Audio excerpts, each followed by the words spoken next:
Re-releases and remasters are just kind of a necessary evil for the business of video games. When it comes to movies, you can buy a movie one time and own it for decades. Nothing about that movie will ever change. That DVD copy of Shrek I got all the way back in 2002? I can still throw it in my PlayStation 5 and watch it no problem. But when it comes to video games, something like that can be tricky. For starters, video game consoles are only in active service for 4 to 8 years. Once that console is retired, it becomes a ticking time bomb as to when it stops working, especially nowadays.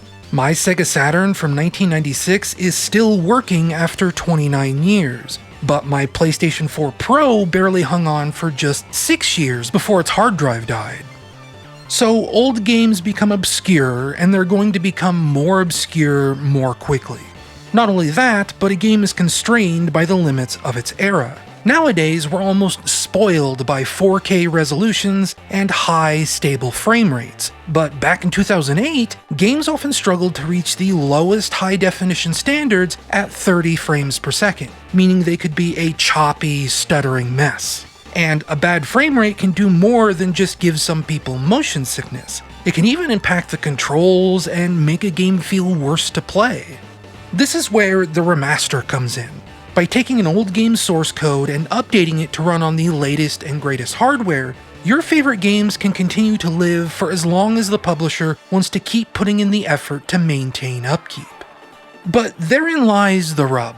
A remaster takes effort, and publishers often skimp on the details. Small budgets, tight deadlines, and skeleton crew development teams often mean that the amount of effort afforded to a remaster is very limited. This is why there are often so many bad remasters, because when bugs crop up during the conversion process from the old hardware to the new, there's simply not enough resources to deal with them. So the lighting gets broken ever so slightly, the collision detection isn't quite right, maybe the remastering team gets bold and wants to update part of the game to have newer features, but they don't have enough time or budget to polish those features properly, and corners have to be cut. And that's before you even have to consider whether or not a game features expensive celebrity likenesses or licensed music or whatever. My point is, there's a lot of easy, common ways that a multi-billion-dollar corporation could fumble on creating a good quality remaster. Remasters are considered to be small projects that make fast, easy money and are treated accordingly by the people who create them. Which brings us to the topic of today's video. Sega has been involved in a lot of remasters of their old games, maybe more than most companies. And while you occasionally get something great like M2's wonderful Sega Ages remasters on the Nintendo Switch, most of them fall within the range of being mediocre at best to outright bad at worst. Take, for example, the Panzer Dragoon remake from a few years ago, which not only manages to control worse than Panzer Dragoon Orta for the Xbox, but even manages to control worse than the original Panzer Dragoon from 1995. Now, that was licensed and developed by a third-party team, Forever Entertainment, but that doesn't excuse Sega's own remaster of Crazy Taxi, which not only features the completely wrong soundtrack, but doesn't even properly support analog steering, not to mention the weird stuttering problems and numerous other issues. If we don't count M2's work, I can scarcely think of a single Sega remaster that genuinely improved on its original game. Just about every single game they've updated for modern hardware has been worse. Sonic fans have gotten the worst of this. Between Sonic Origins, Sonic Colors Ultimate Edition, the Sonic Adventure remasters, and even dating as far back as the concept of these kind of re-releases at all. More recently, we've received the dual releases of Sonic Colors Ultimate Edition, and last year we got Sonic Cross Shadow Generations, featuring a full remaster of the 2011 game. And of the two, Sonic Generations definitely fares better, but it's still plagued by minor visual and control differences. But that leaves the question, what of Sonic Unleashed, the game that predates Sonic Generations and Sonic Colors? What is to become of the game that shifted the entire franchise towards having a boost button? Would they remaster it next? And if they did, would they change anything about it? Sonic Unleashed is kind of a controversial game, full of some of the highest highs and lowest lows of the boost era. A delicate touch would be needed to preserve the good parts of that experience. And well, as you may guess based on their track record, I don't entirely trust Sega to do that. Fortunately, I don't have to, as a number of the biggest and brightest minds behind Sonic Generations modding got together and produced their own Sonic Unleashed remaster for PC. And in my opinion, it's basically perfect. It's the kind of thing Sega would never give us.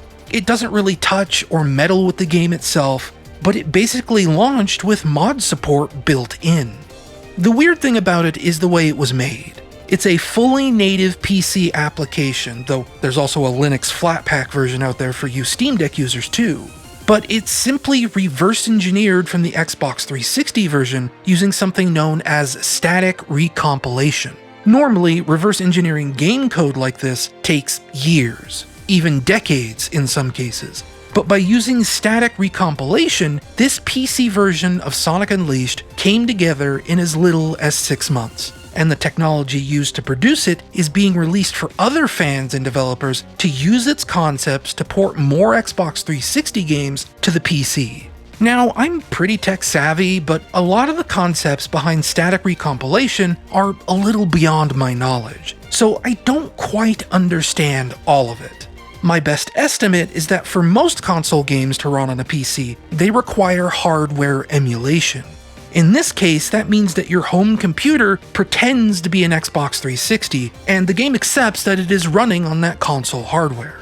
And part of that emulation process involves something called dynamic recompilation, often shortened to Dynarec, where the emulator is trying to detect and automatically generate new code for your PC based on what the original console hardware was trying to do.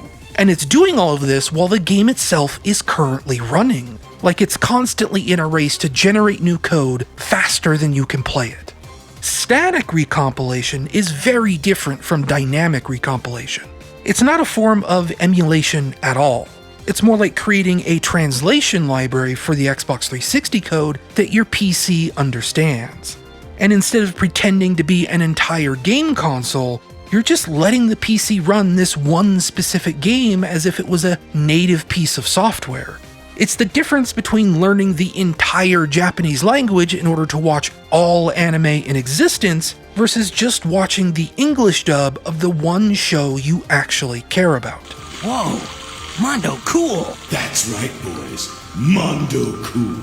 Both have advantages and disadvantages, but one is also way more work than the other. Now, I probably butchered that explanation, but if you want to hear the real technical details, hit up Matt KC's video, as he goes in way more in depth on what static recompilation actually does. The end result is that thanks to the efforts of a dozen or so dedicated modders and programmers, we have an unofficial, fully functional native PC port of Sonic Unleashed. It's not a collection of Sonic Generations mods, it's just the full, actual, real Sonic Unleashed. It supports high frame rates, ultra-wide aspect ratios, 4K rendering, and low latency input. It also has special bonus features like light bar and touchpad support on PlayStation controllers, and more. It even has an option to disable the Werehog battle music. It is as good, if not almost certainly better, than anything Sega would have officially given us. It's simple, to the point, and just enhances what we already had. And while I do get the occasional audio hiccup and frame rate stutter on my 10-year-old desktop PC, for the most part, I just get a fully locked 60 frames per second at 1080p resolution. Even bumping it up to 4K doesn't run too badly. It's truly impressive stuff, and a heck of a lot better than it looked or ran on my Xbox 360. Setting it up isn't very difficult either. The hardest part is just getting the files at all.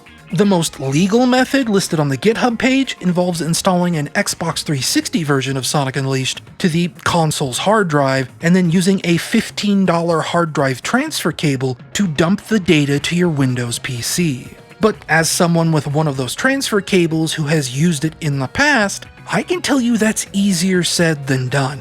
And depending on what type of cable you end up getting, They even warn you that you can permanently damage your system for newer versions of the Xbox 360 hardware.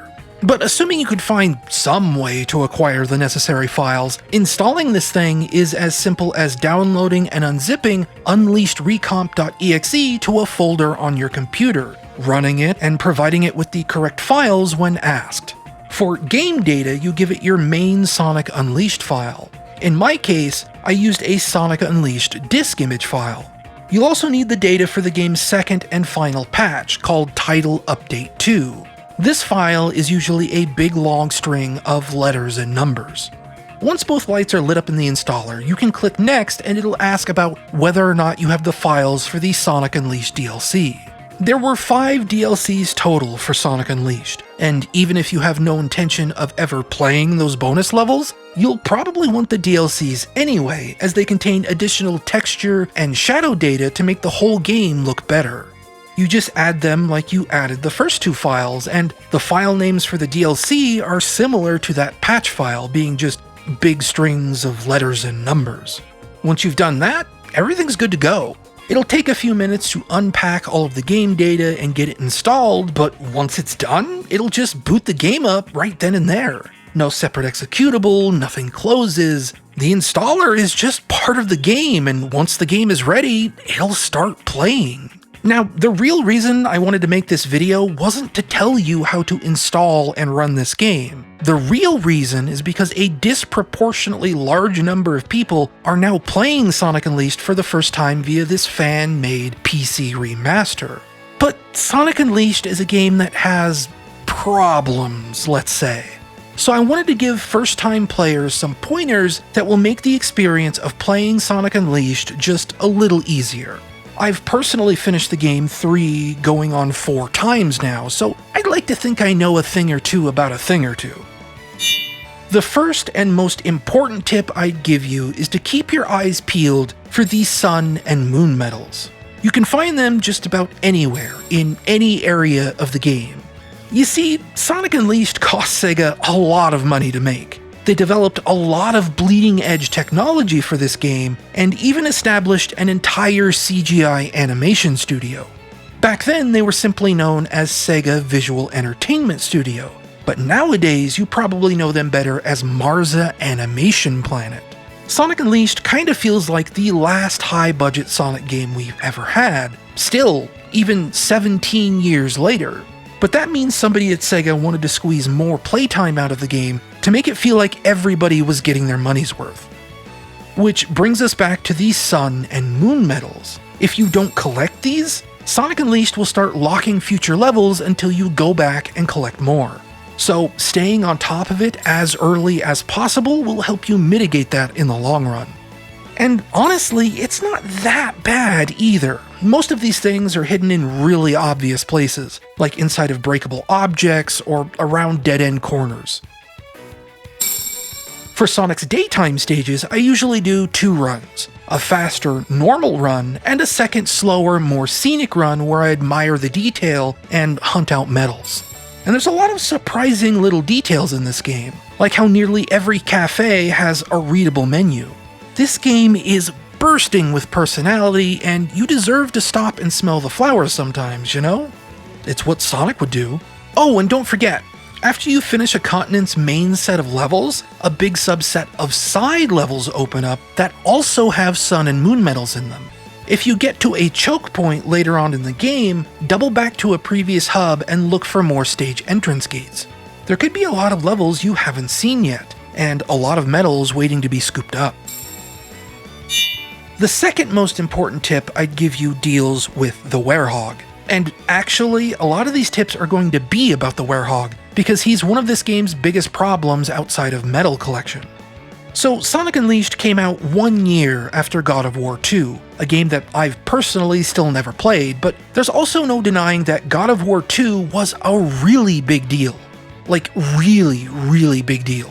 So, knowing that, Sega tried their hand at creating a kid-friendly version of God of War, and that became the Werehog.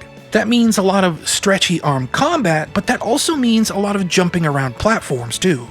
And with the Werehog, you can use those stretchy arms to grab poles, platforms, and ledges whenever this crosshair appears. Problem is, sometimes that crosshair disappears really quickly, and there's no way you can push the B button fast enough to grab on. The fix for this is pretty easy.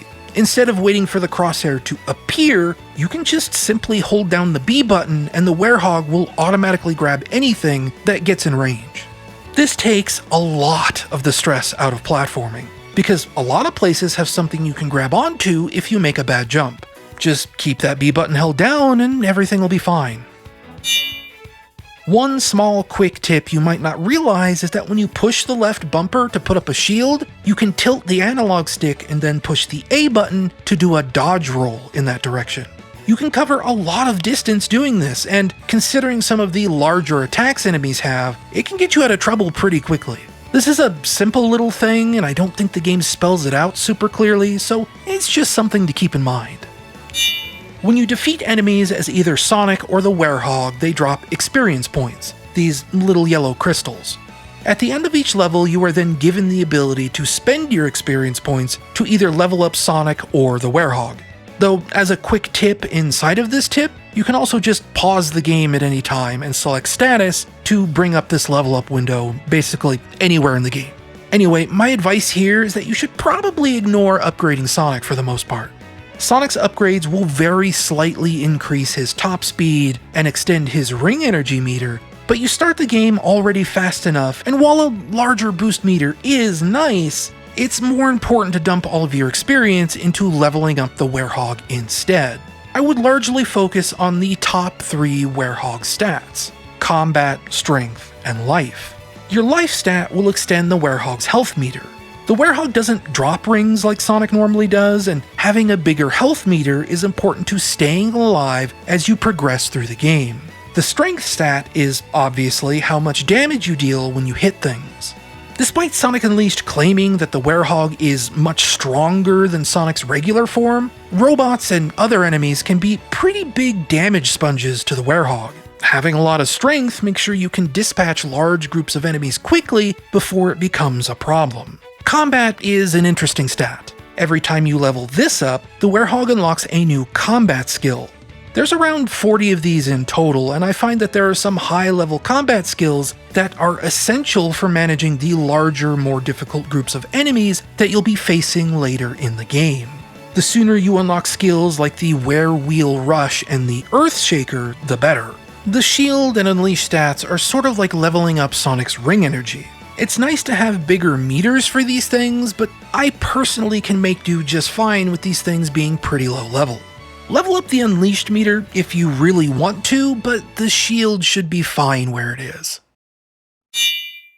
2 combat skills you start out with are called the Show Hog Ken and the Show Claw Ken. Both of these skills are rising uppercuts that pop a target into the air, executed by pushing YYA or XXA respectively. The Werehog doesn't have a lot of great air combat options even once he's fully leveled up, but while you're in the air with an enemy like this, you can push the B button to grab them and do an Azuna drop. Once the Azuna drop lands, it'll not only damage that enemy, but anything else in splash damage range. It's so powerful that it'll basically one-shot a lot of early enemies, and even if they survive the attack, they'll also get stunned for a few seconds, letting you follow up with further attacks. The uppercut into Azuna drop is a vital combo that can carry you through a lot of this game. If you're frustrated by how slowly you gain experience points from defeated enemies, once shops start opening up in the towns you visit, you can start buying food from them. Once you have the food, you can open your inventory and choose to either give the food to Sonic or his new buddy Chip. Giving food to Chip will prompt him to tell you what he thinks about a given dish, but giving food to Sonic will increase your experience points meter. How much experience Sonic gets from a given food item will vary depending on how much Sonic likes the food he's eating. Generally speaking, 1 full bar is equal to around 100 experience points, and a lot of Sonic's favorite food sold in shops will only give you a maximum of 30 experience per item. This means you'd have to eat a minimum of 4 food items just to get 1 level up.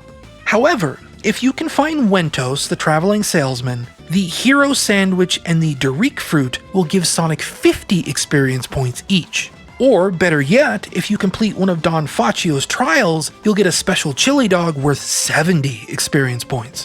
Whatever the case may be, you might be sitting on a lot of rings that could give you some free experience points if you spend it on the right items. So make sure you go shopping whenever possible. Okay, so Future Blaze here. What I just read to you mostly came from a wiki where I checked how much experience points that Sonic gains from different food items. In the process of replaying Sonic Unleashed for this video, I discovered there's a food item available once you unlock Empire City that does actually give Sonic 50 experience points. It's called the Big G Steak. Outside of the hot dogs you get for doing Don Faccio's trials, this is the highest value, most easily accessible food item to farm for experience points. Unfortunately, it's also only available near the end of the game, so the strategy of befriending Wentos and buying up hero sandwiches or Derek Fruit may still be a little faster.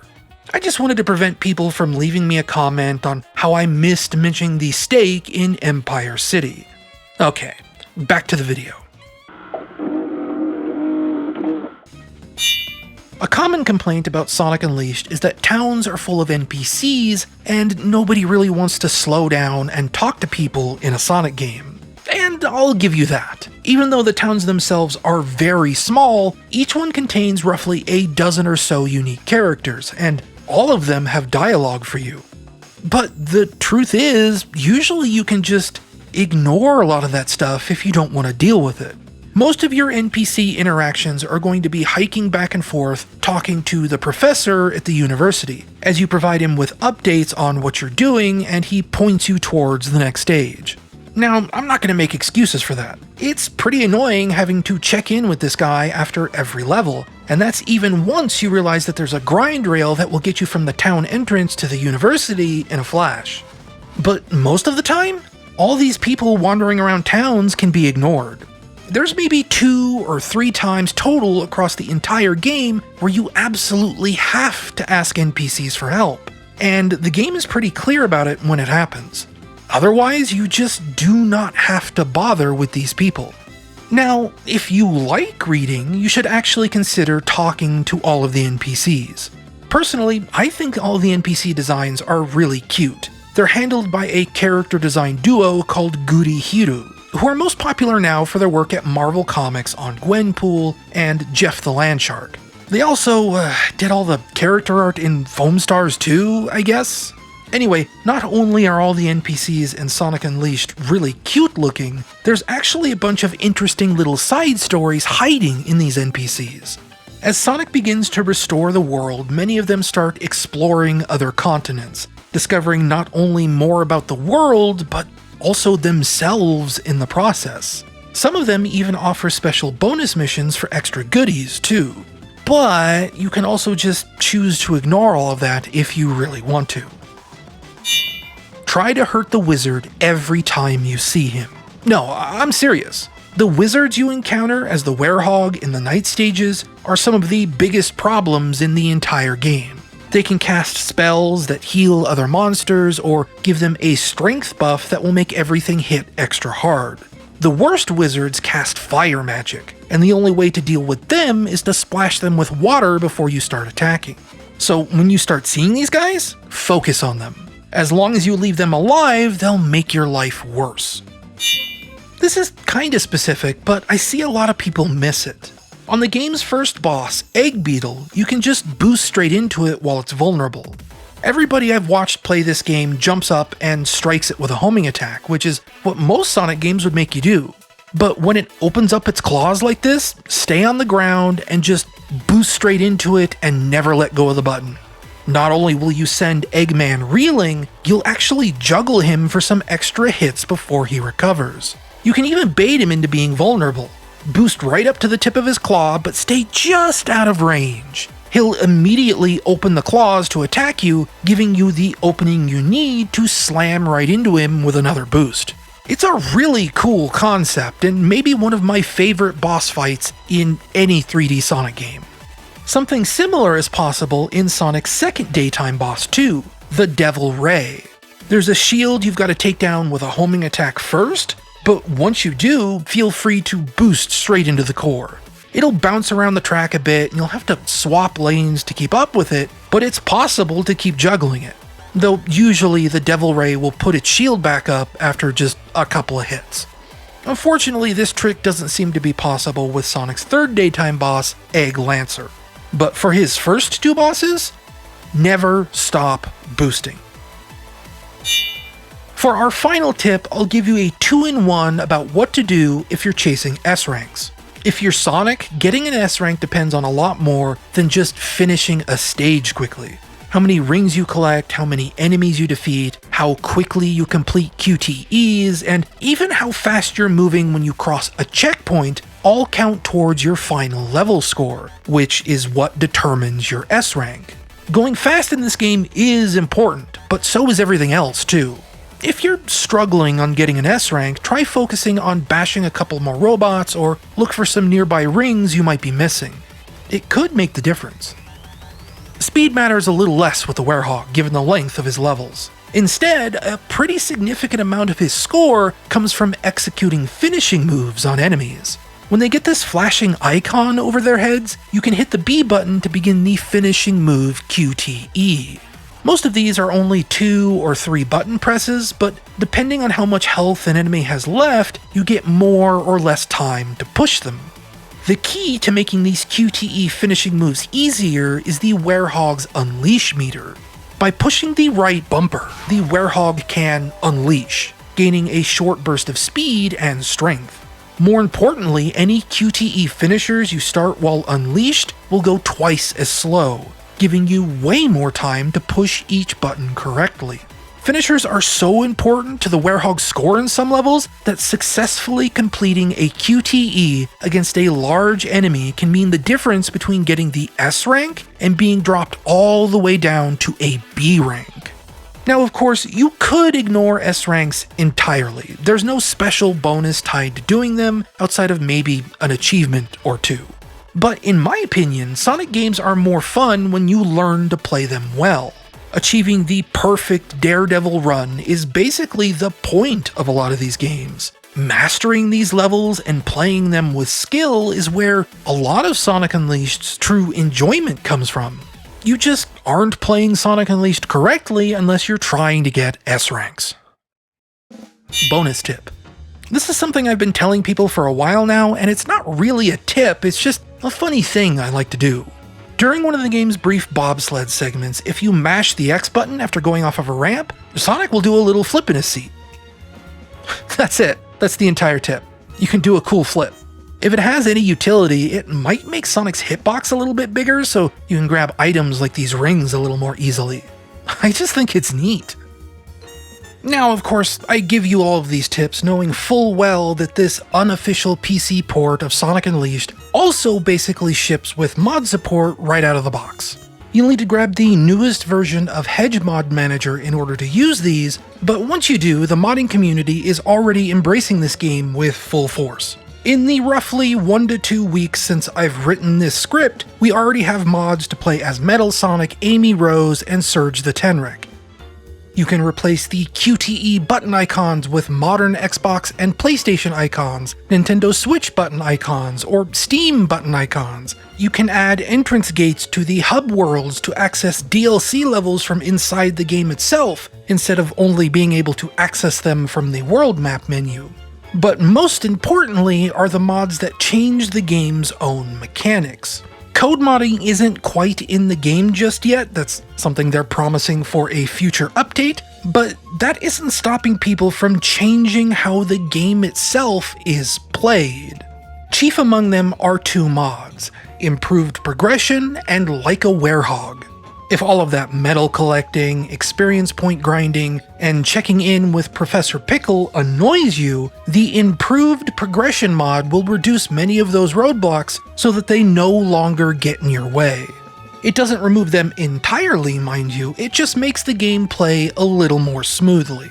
On the other hand, like a Werehog, completely overhauls Werehog combat mechanics to be considerably faster than the base game, allowing you to more easily chain together different combos like a Devil May Cry game or Yakuza. Personally, I think it's a little too extreme to the point where it can look a little outrageous, but maybe you think that looks rad. And more mods are coming online all the time. While writing this script, a mod was published to make managing multiple save files easier, as well as several mods to make QTEs more readable. A whole cottage industry is about to be blown wide open. And deep down, I wonder if that's okay. I wonder how Sega is taking this right now. There were rumors 5 or 6 years ago that Sega was considering a Sonic Unleashed remaster. I actually kinda wrote an article about it for my website, bltn.net. And if those rumors were true, it would seem they skipped it in favor of remastering Sonic Colors and Sonic Generations first. Sonic Unleashed is far from a perfect game, but it's also quintessentially Sonic. When the good parts are good, it's an amazing experience. In my mind, the best parts of Sonic Unleashed are easily better than every game to follow in its wake. There has never been another game that matches Sonic Unleashed at its best. Never ever. I could even be so bold as to say that it is my favorite 3D Sonic game, period. And like I said earlier, I do not expect Sega to treat this game with respect. So, is this it? Are we done here? Has Sonic Unleashed been left to the fandom the same way that Sonic 3 became blacklisted for more than a decade? There's even some similarities there too. Sonic Unleashed had a vocal song called Endless Possibility, performed by Jarrett Reddick of Bowling for Soup. That song used to be on Spotify as part of Sega's Sonic Music collection, but it disappeared from the service a few years ago. Tomoya Otani, the game's composer and music director, admitted it was because they lost the rights to use the song. A modern, official re-release of Sonic Unleashed would have to alter that song at the bare minimum. And knowing Sega, they wouldn't stop there. They'd very likely rewrite all of the dialogue and revoice all of the characters with the modern cast, and who knows what else. Because that's what they did with Sonic Generations. And that's not what I want. What I want is staring me in the face, right here, right now. A version of Sonic Unleashed that's been virtually untouched from its 2008 release. The visuals are a little cleaner, the frame rate's better, but it is the game I remember playing, warts and all. Any problems I think need to be fixed can and will be handled by the modding community, because the developers of this port made a deliberate decision to embrace those modders. There will be no changes to this game unless I personally decide to change them. And that's perfect. That's exactly the way it should be. There should always be the ability to apply or ignore any and all quote-unquote improvements to a classic game, but always preserve the original unmodified experience first. That's the key to what makes this fan-made remaster special, and is something a lot of developers really need to learn first and foremost. Thanks for watching, and thanks for your patience during this troubled time in my life. For now, I'm holding on, and I hope you're holding on too. If you'd like to make life a little easier on me, don't forget that you can join my YouTube membership, support me on Patreon, or even make a direct donation. Given where I am in life, your donation could be the thing that allows me to pay rent on time this month. A lot of genuinely lovely people already supported me in some way, like Minka-Cola, Logan A, Setsune, Dragon, Melko Driggs, and Keith Stack over on Patreon, plus Jameson, Shady, Nadia, Behemoth, and Neosquid over on Ko-Fi, and supporters of my Twitch streams like King of_Bunnies, Barrier Trio Bean, Big Boy Big, and Skysometric. Patreon supporters and YouTube members get exclusive access to the rare bonus video every now and then, plus very early access to upcoming videos. And if you can't scrape together the money, I get it. Times are hard, and they're getting harder for all of us. Giving this video a thumbs up rating, subscribing to my channel, and leaving a comment are always free, and it helps my videos spread across the internet more easily. And obviously the more people that can see my video, the better it is for me. And if you still don't want to do any of those, well, I hope I see you in the next video anyway. Now, before I go, I'll leave you with one last bonus tip. And this is a real one for the special people that stayed all the way through the credits. If you're fighting a Dark Gaia Titan and he does a ground pound while you're up close, you get knocked away, right? Well, don't get up immediately. When he does this ground pound, it creates a shockwave across the ground. If you're still laying on the ground, the shockwave will just harmlessly pass over you. Otherwise, you risk standing up just in time to get hit by the wave, taking 2 hits instead of 1. So just lay down for a second or two. Take a nap, maybe. You deserve it. The big mean old monster will still be there when you wake up. It's fine. Don't worry about it. Just rest your eyes a little bit. Bye for now.